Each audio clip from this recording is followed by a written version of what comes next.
大家好，我是 Kid。大家好，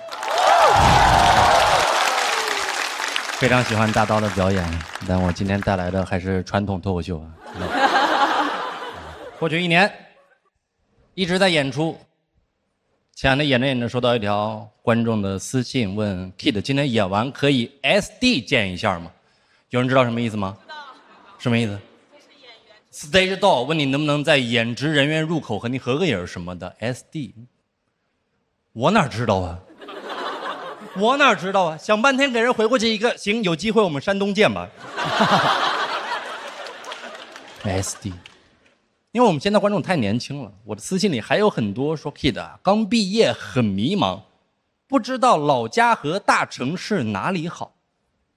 这个问题，以我浅薄的经验，当然是大城市好啊，是吧？我在上海才会听到，实在不行回老家吧。我从来没有过在我苏北老家听到过，实在不行去上海吧。你知道这个话出现在我们县城，那只有一种情况，就是你这个病啊，实在不行去上海吧。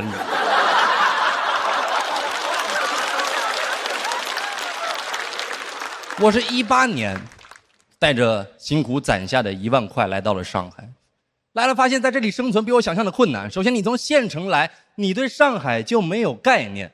我当时租房跟中介说的都是我想找一个3室1厅，精装修，人民广场附近，预算在2000以内。中介也挺幽默，说小伙这房我们这是没有，你那个不行去乐高看看呢。乐高看1天看上了一个2500的隔断，我说还行，还剩7500。中介又笑了，说上海押1付3，2500押1付3，1万。我攒了那么久攒下的1万块，来上海1天花没了。那一刻怎么说呢 ？Just like magic。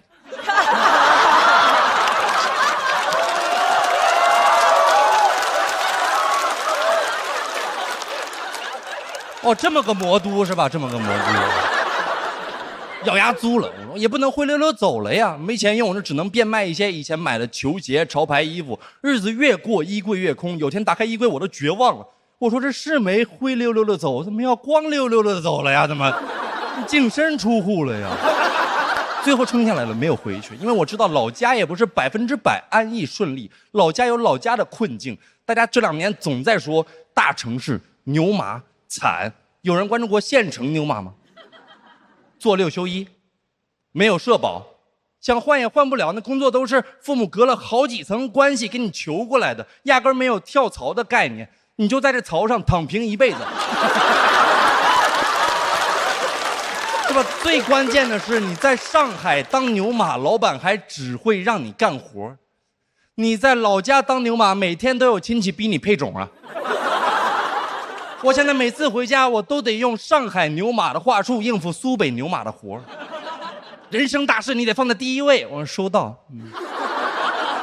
你得分清轻重缓急。我说好都好都。你得赶紧结婚，赶紧把孩子生了。我说最晚下周给你。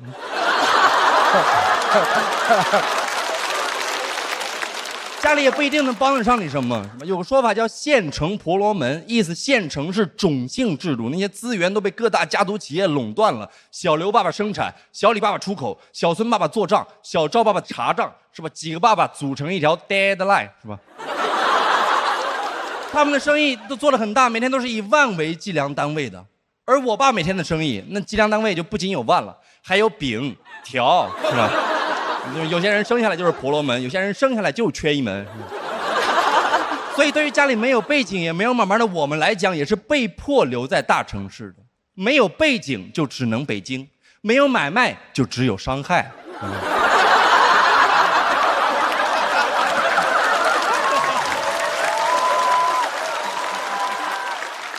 反正不管你去哪儿吧，咱普通人在哪儿都不容易。咱们的人生处处是苦海，要不然为什么各行各业都在说要上岸呢？我只是觉得你选择完一片苦海，你就别管别人在怎么说了。经常有人跟我，他也没来过上海，就跟我说上海不好。我说你去那儿干啥？上海只是有钱人的乐园。我特别不理解这句话，上海只是有钱人的乐园。有钱人难道不是在哪儿都是乐园吗？是吧？就算那真是有钱人的乐园，这也正是我从县城来的原因呢。乐园，那最需要的就是工作人员嘛。是吧？咱们就是赚钱来了。有钱人在哪儿，钱和机会就在哪儿。因为在有钱人的眼里，钱是万能的，你也不知道他们会拿钱干什么莫名其妙你理解不了的事情。很可能明天就有一个上海富豪说：“哎呀，这每天睡前就想听人在床边给我讲点谐音梗呢，怎么上哪儿找去呢？”我立马拍马赶到，我说：“大哥，您还上哪儿找啊？这不有个现成的吗？是吧？”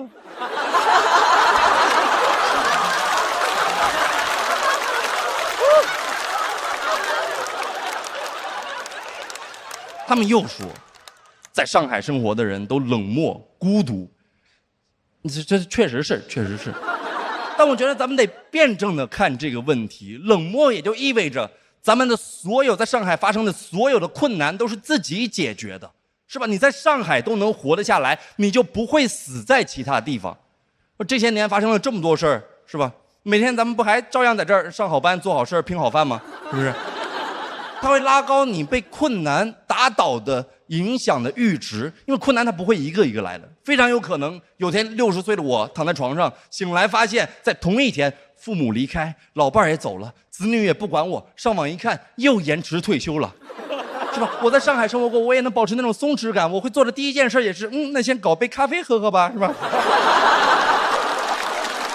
我觉得更不要说孤独了，孤独也就意味着没有人在乎你，你可以用任何方式生活。你看安福路那些人，他就在那晒太阳，要是在老家这就叫不务正业、游手好闲、吊儿郎当、好逸恶劳，在上海这叫 gap， 就是在上海就是有这种魔力，你在上海你就可以随便找个地方一摊，你就感受这个上海滩，是吧？罗老师又受刺激了。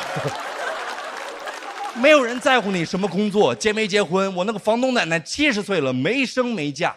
有回过年我没回家，她给我做了年夜饭，我当时很感动，喝了点，跟她哭诉，我说父母怎么压抑我，亲戚怎么挤兑我，同学怎么嘲笑我。她一边给我擦眼泪，一边用很上海的方式安慰我。她说：“哦哟，穷地方都是这样的啦，穷地方。”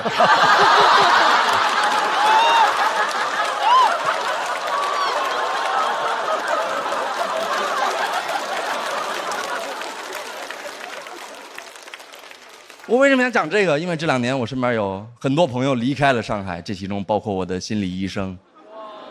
我问他为什么，他说不行，在这太焦虑了。完了，我还劝了他半天，但是他很厉害，因为他从决定到搬走只花了3天。所以我就想祝福所有想离开大城市的朋友，都有这种说走就走的勇气。我也希望咱们决定留在大城市的朋友，都有说不走就不走的理由。讲到这儿，谢谢你们。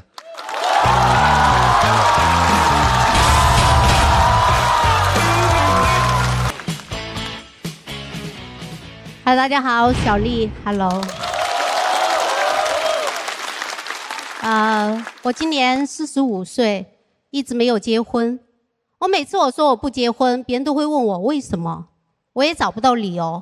我就是那种从小到大没有幻想过穿上婚纱的人。婚纱给我唯一的感觉就是勒得慌。实在是被人问烦了，我就说：“哎呀，我条件差，不好找。”他说：“你条件不差呀。”我真的吗？你说说哪儿不差？他这个聊天嘛，你难为我干啥？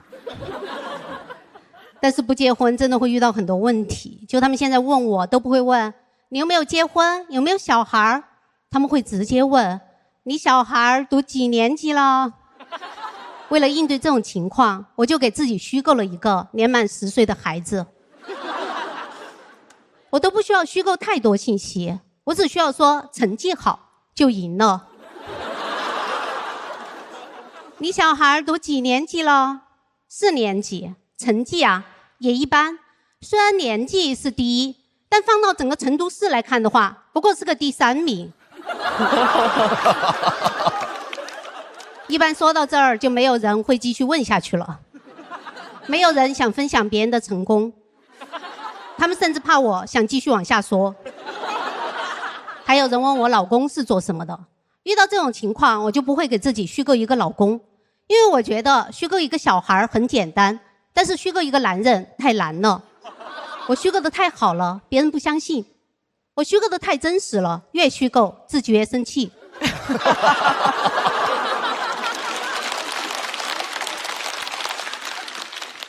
我没有办法虚构一个真实的好男人。后来再有人问我老公，我就说算了，别提了。他们就认定我有老公。虽然我没有结婚，但是我身边同龄的朋友都结婚了。30多岁的时候，他们还会在我面前炫耀，说自己过得有多幸福。我说你带2个孩子这么辛苦，怎么会幸福？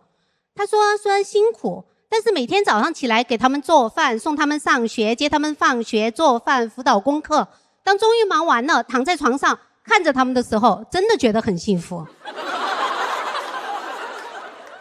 我心想怎么可能？但后来我发现他没有撒谎。因为有一次我一大早起来赶飞机去外地开会，开完会演出，演完出又开会。当我终于忙完了，躺在床上看着天花板的时候，我也觉得很幸福。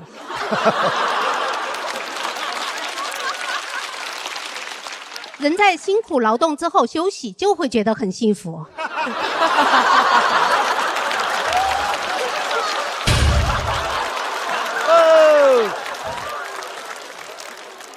但是没有孩子也可以很辛苦啊。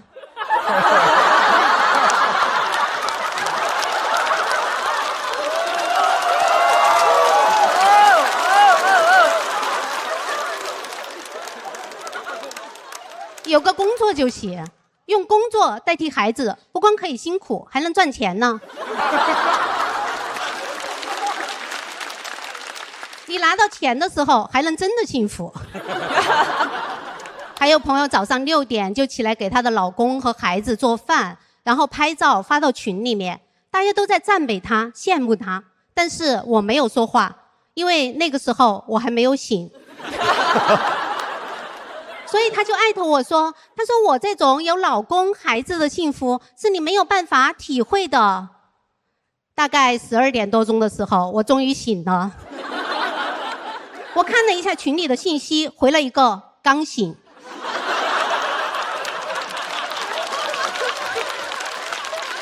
我心想6点就要起来做饭，那不是7点就要起来吃？感觉他们一家3口的觉还没有我一个人睡得多。很多人都觉得不结婚是一件很惨的事情，哪怕我每天睡到自然醒，别人还是会说你苦日子在后头。我是不知道还在多后头。直到有一次我跟我朋友和她老公一起吃饭，吃着吃着他俩突然吵起来了，我一下愣住了，感觉回到了原生家庭。不敢说话也不敢动。她说她老公停个车都停不好，还能干点啥？她老公说她是个神经病。我心想都是因为我不会开车，他们才吵起来的。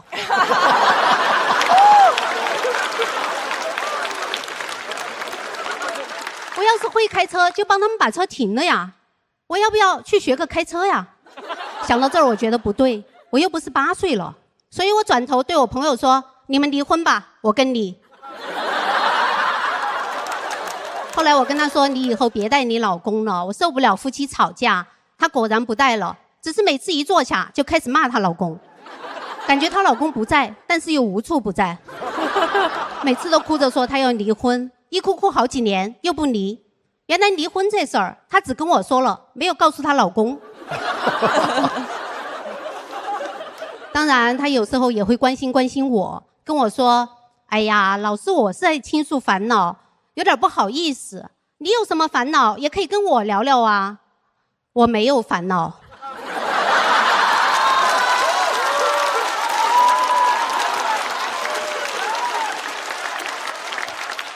但是我意识到我得有。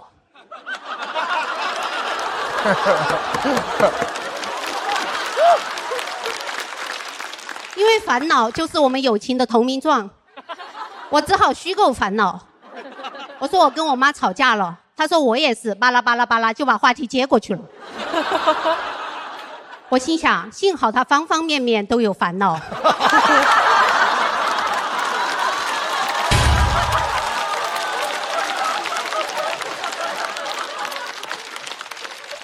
她要是真的关心我，那我就露馅了呀。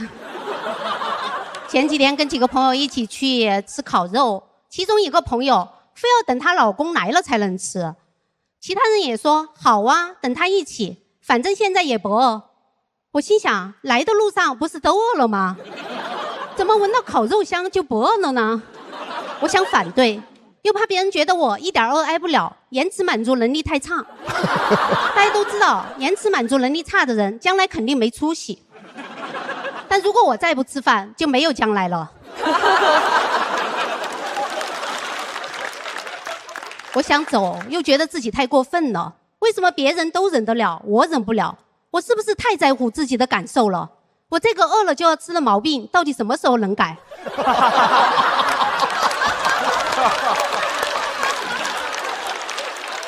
不对呀，我怎么一边挨饿还要一边反省呢？我应该反抗啊！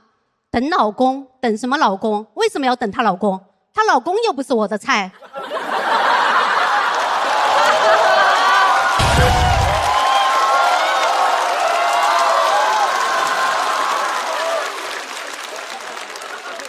我的菜已经上了呀，凭什么不让我吃？所以我站起来说：“你老公怎么还不来呀？他是不是你虚构的呀？”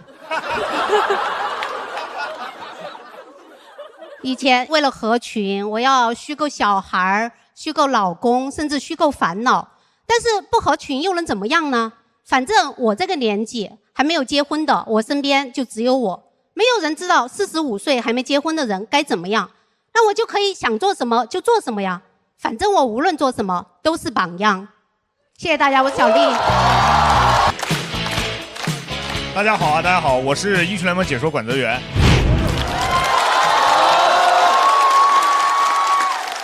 熟悉我的朋友都知道啊，其实我还有另一个名字叫管住嘴，就因为我预测什么那个结果老是会反着来。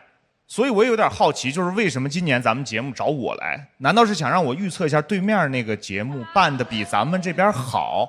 那也不用我预测呀，去年不就比咱们好吗？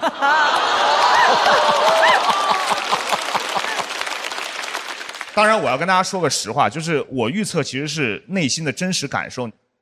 每次预测，我不会为了所谓的这种节目效果去博眼球，我都是做自己，就比 real， 你们知道吗？我一比 real， 大家就让我闭嘴。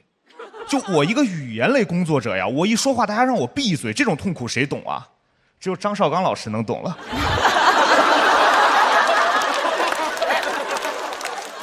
我在互联网其实还算活跃，但是每次我说点真话，评论区都是你的发言我喜欢，你的私信记得关。我从来不关私信，大家别看我解说是穿西装，其实我出的是肉装，可扛骂了。我回家还安慰我爸妈呢，我说爸妈没关系，你们儿子可坚强了。我爸妈说是你是没关系，骂都是我俩。当然啊，为了我和家人的这个身心健康，有段时间呢，我也跳出了电竞解说的这个舒适圈，我尝试去干点别的。我去拍过网络短剧。我发现这个成名之后啊，确实很难听到真话了。我演得很一般，就这样还是得到了导演的夸奖，这夸的比骂的还难听。在片场，导演直接喊我老戏骨，说我才是真正的演员。我听完心里特别复杂，因为前一天晚上我打游戏狂送的时候，队友也是这么说的：你这么能送，你是真正的演员。我赶紧跟导演说，我说别这么说，我比昨天的演技还是略差一些。谢谢大家，我是管泽元，谢谢。你对，谢谢。大家好，我子浩。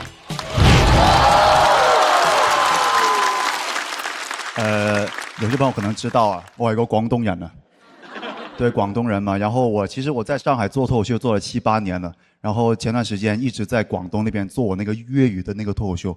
说真的，跟普通话比，粤语那个演出实在是太落后了，你们知道吗？我回广东的第一场演出，我还是作为神秘嘉宾去的。这是笑点吗？这个地方。结果那天呢，那个俱乐部你知道多原始吗？因为他人手不够，然后那个老板还让我帮忙在外面检票什么的。不是我这个人敏感吧？你们有人见过神秘嘉宾检票的吗？哈。我一心是想着回去衣锦还乡的，结果说了一晚上 A 区2张，你知道吗？那场演出一共就这么10几个观众，然后坐在第一排5、6个都听不懂粤语的。我讲到一半我都有点生气了，我说你们听不懂粤语，你们来干什么去哈？然后前面这个观众跟我说啊，我觉得你们讲粤语很好听啊。好聽有鬼用咩？又冇人聽得明喺呢個爛鬼節目啊，年年俾人當生豬肉咁砌啊！如果可以講廣東話，我早就發 Q 達啦，過撈嘢真係。好聽嗎？好聽沒有用的，沒有人聽得懂啊！說真的，哎，我真的覺得現在粵語市場搞成這個樣子，就是怪這個脫口秀這個破節目的。你都搞這麼多年了，為什麼不能學人家唱歌節目一樣，搞個大灣區季呢？對不對啊？搞點粵語的嗎？我家裡那個50歲只會講粵語的姑媽也很需要快樂的，好不好？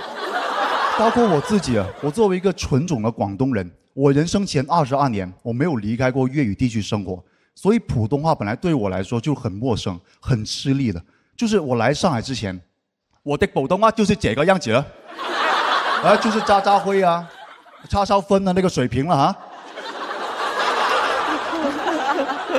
我知叉燒分啊。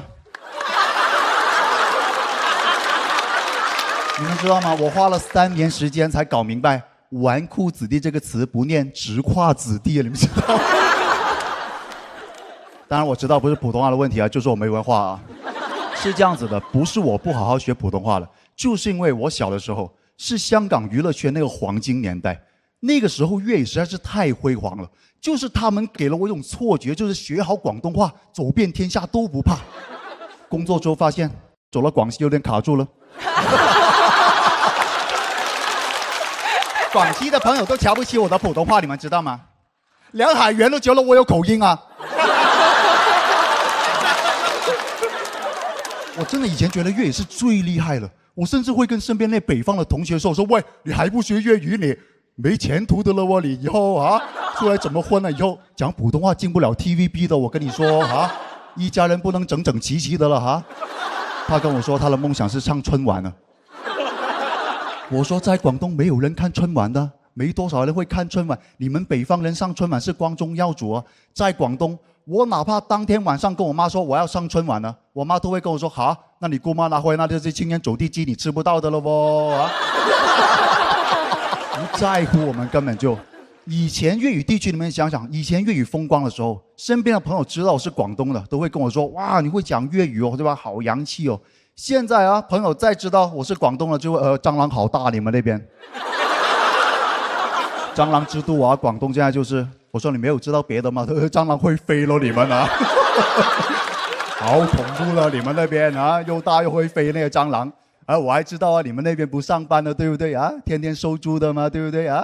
穿那個背心人字拖嗎？他還問我，哎，你們那個人字拖那個設計是根據蟑螂那個鬍鬚設計的嗎？啊？現在廣東就淪落成這個印象了，真的。以前粵語風光的時候啊，你們去 KTV 看一下，全都是那些北方的朋友在唱那種蹩腳的粵語歌，什麼黑鳳梨啊，拿雙眼東影啊，笑死個人。我現在哪敢笑人家啊？現在我為了推廣粵語啊，我都得盲目鼓勵他們了。現在無論朋友他那個粵語多蹩腳，我都會跟他說：喂，兄弟，你廣東哪裡的？粵語這麼標準，煙台，廣東煙台好地方哦，是吧？啊，你們那邊流行那個考公，考的是包租公，對不對啊？不擇手段了，我現在就是。你們現在知道粵語有多難推廣嗎？我其實手上有2個多小時的粵語段子了，但來這個破節目1分鐘都用不了的哈，沒有人聽得懂啊。其實你別說是我了，哪怕是我最喜歡的歌手容祖兒，容祖兒哈，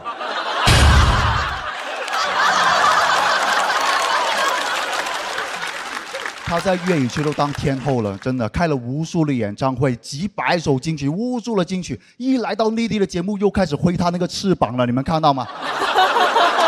我真的心疼他，沒有用。近幾年他已經進步的了，開始讓大雨落下了，對不對啊？南水北調了啊，像個東海龍王一樣了，一天天。我真的心疼他。其實這個事情啊，都怪這個香港的娛樂圈了。因為一直以來，你粵語那個文化的輸出都是靠香港那邊娛樂圈。然後你看看最近的10來年，香港娛樂圈有出什麼幾個能打的年輕的那明星嗎？沒有了。你反觀內地的年輕明星，塌房都塌了好幾輪了，人家。但這個事情不能怪年輕人的，主要是曾經的那些粵語文化的頂梁柱，現在也沒有幾個在為粵語出力的了。我這裡有份名單哈。我一个一个给大家讲讲这帮人都在干什么鬼啊哈！气死我了，真的是啊！先说个导演啊，王家卫。哎，王家卫啊，可以说是粤语电影一个时代标志了吧？那时候啊，连重庆的森林里啊，讲的都是粤语啊。现在呢啊，现在宁愿拍《繁花》、拍沪语，都不愿意为粤语出一分力吗？《繁花》，香港的《紫荆花》你拍过了吗？啊？顺德的豆腐花你拍了吗？拍《繁花》，蒙老师瓦特了，我跟你说啊。疯了这个人，疯了，对吧？不过我后来查了一下啊，王家卫是个上海人哦。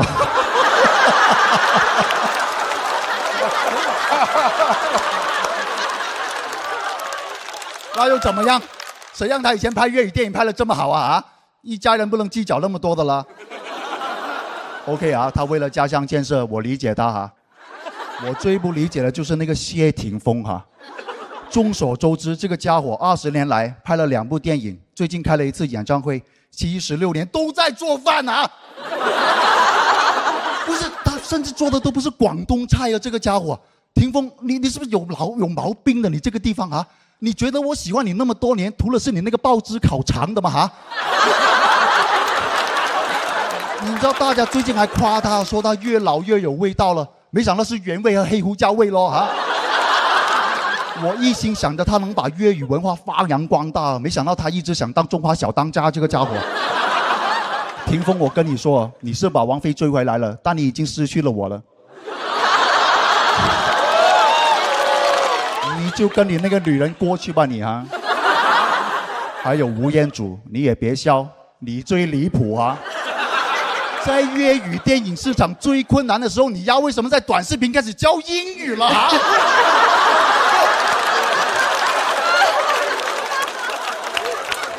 解释一下 ，Daniel Wu，explain it 啊！为什么要教我用英语点咖啡和酒店入住呢？这2个事情需要动用到你吴彦祖来教我吗？是不是有点太大材小用了？点咖啡你不是直接指着菜单 diss 不就好了吗？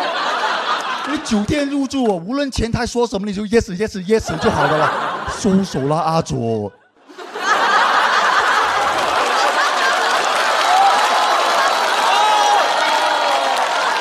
你们知道我那天打开短视频账号搜索吴彦祖的时候有多崩溃吗？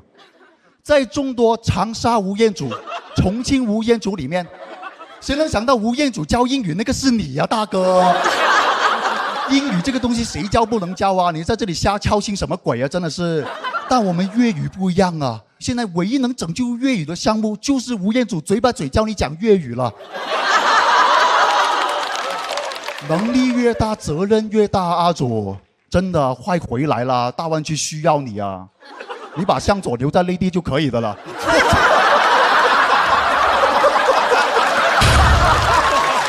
哎，你早说了。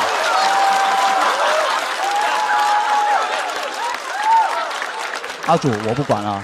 2025年我会一直在大湾区做我的粤语东笃笑专场的。你如果对粤语还有感情的话，就回来当我的神秘嘉宾啊！我可以安排你帮我检票什么的啊！記得帶上霆鋒嘅校長，還有祖兒嘅翅膀啊！一家人最緊要係齊齊整整嘛！謝謝大家，謝謝。